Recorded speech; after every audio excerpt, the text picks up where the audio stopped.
యేసయ్యా నన్ను కరుణించుమా, యేసయ్యా నన్ను కరుణించుమా, దిక్కులేని వాడను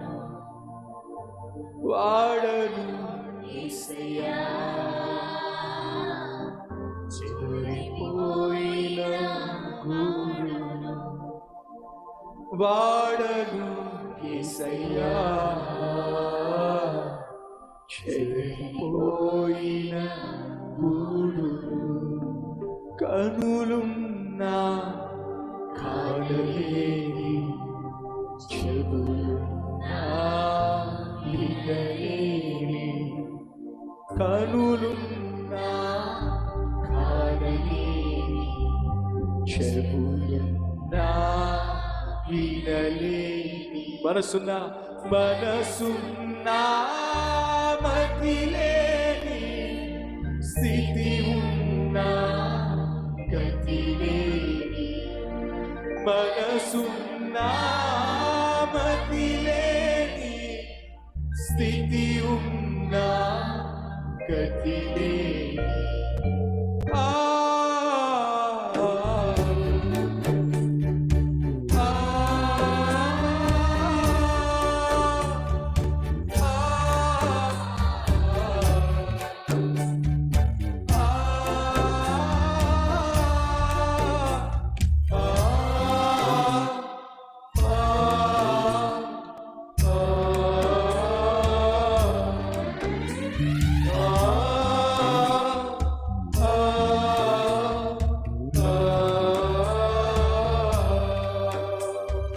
కనులున్నా కానలేని చెవులున్నా వినలేని, కనులున్నా కానలేని చెవులున్నా వినలేని, మనసున్నా మతిలేని స్థితి ఉన్నా గతిలేని, మనసున్నా మతిలేని స్థితి ఉన్నా గతిలేని, వాడను యేసయ్యా ఓడిపోయిన వాడను యేసయ్యా ఓడిపోయిన వాడను.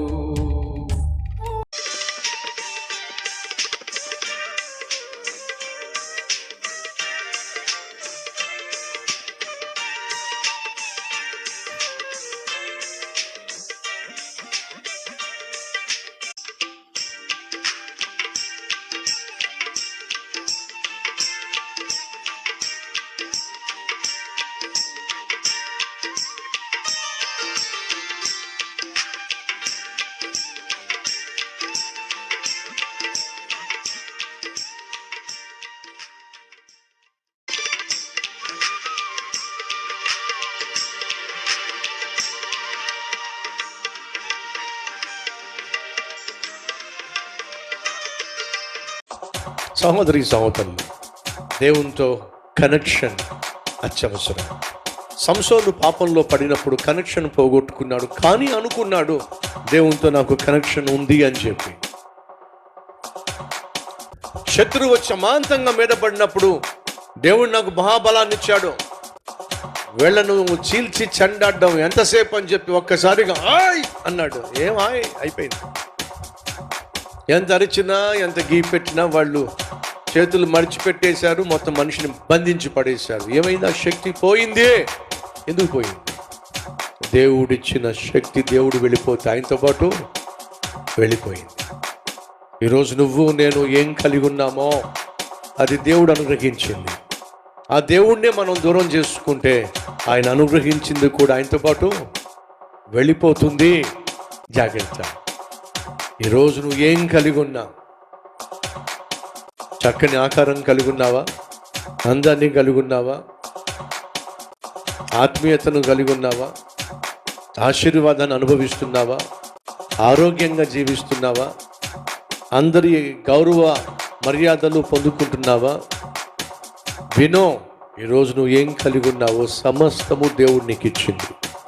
ఆ ఇచ్చిన దేవుణ్ణే నువ్వు పోగొట్టుకున్నట్లయితే, ఈరోజు నువ్వు కలిగి ఉన్న సమస్తము ఆయన ఇచ్చినవే గనుక ఆయన్నే పోగొట్టుకుంటే ఆయనతో పాటు ఆయన ఇచ్చిన ఆశీర్వాదాలు కూడా వెళ్ళిపోతాయి.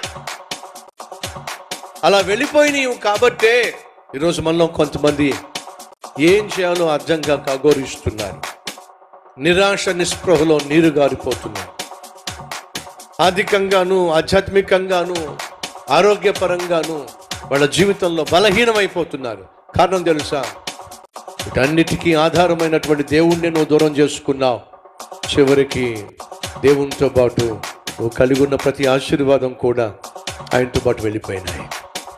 ఇప్పుడు నువ్వు ఆవిరైపోయావు, అనాథగా మిగిలిపోయావు.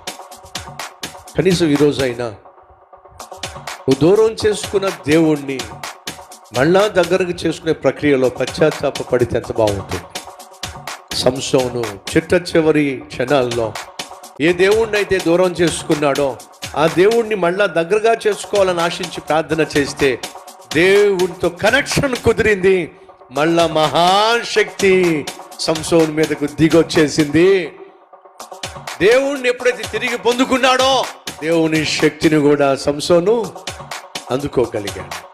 ఒక్క క్షణం చాలు ప్రభువుకు ప్రార్థన చేస్తే ప్రభు సన్నిధిని తిరిగి పొందుకోవడానికి, ప్రభు సహాయాన్ని పొందుకోవడానికి, ప్రభు యొక్క శక్తిని పొందుకోవడానికి చిన్న ప్రార్థన చేసి చూడు. ఇదంతా చెప్తున్న కారణం తెలుసా? దేవునితో ఉన్నటువంటి కనెక్షన్ పోగొట్టుకోవడం మంచిది కాదు. మన కల్లో బాగుంటే ఒళ్ళంతా బాగుంటుంది. నిబంధన చేసుకుందాం, కళ్ళతో నిబంధన చేసుకుందాం. నువ్వు ఎక్కడెక్కడ బలహీనంగా ఉంటున్నావో ఆ బలహీనంగా ఉన్న విషయాల్లో దేవుడు బలపరచులాగున హృదయపూర్వకంగా ప్రార్థన చేసే ప్రయత్నం చేయాల్సిందిగా కోరుతున్నాను.